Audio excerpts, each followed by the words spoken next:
Pour ouvrir cette nouvelle audience, un autre témoin, également employé de la DGRE, Tomny Rodrigue Vincent, ingénieur en réseau et analyste des données à la division de la surveillance électronique DSE. Son témoignage, qui a duré plus de 3 heures, a porté sur un élément clé de l'affaire, la fiche technique de localisation de l'animateur radio avant son enlèvement en janvier 2023. Le témoin a déclaré qu'en tant que chef service, il recevait généralement des instructions des sous-directeurs ou du directeur. Dans cette affaire particulière, il a déclaré avoir reçu des instructions directes du commissaire de police, Sanwa Yves, l'un des accusés, afin de créer une fiche technique liée à un numéro de téléphone associé à Mbani Arsène Salomon Zogo. Tomny Rodrigue Vincent a reconnu devant la cour que cette demande ne lui avait pas semblé inhabituelle à l'époque, car elle ne concernait qu'un numéro de téléphone sans contexte supplémentaire ni instruction opérationnelle.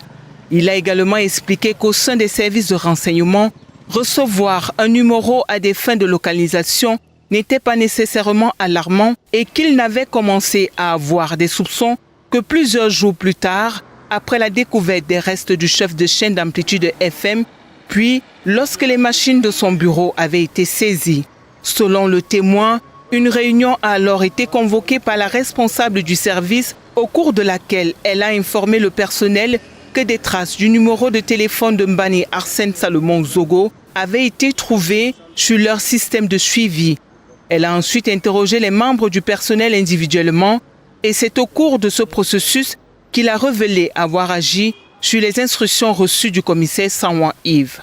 Le témoin a en outre précisé que les activités privées ou non officielles étaient strictement interdites au sein du service, insistant sur le fait que ces actions avaient été menées dans le strict cadre de ce qu'il considérait comme ses obligations professionnelles, ajoutant qu'il n'avait personnellement jamais effectué de travail privé pour des collègues sans l'accord de son supérieur, une position qui, selon lui, limitait des relations sociales au sein du service. Tomny Rodrigue Vincent a également souligné que tous les membres de l'unité de surveillance électronique n'avaient pas les compétences techniques nécessaires pour produire des fiches techniques, indiquant qu'il s'agissait d'un groupe restreint de personnel qualifié au sein de la division. Lors de son interrogatoire par l'ancien directeur général de la recherche extérieure, le témoin a admis qu'il ne pouvait pas authentifier les instructions qu'il avait reçues par écrit. Il a déclaré qu'il faisait simplement confiance à son supérieur hiérarchique direct, le commissaire Sanwa Yves,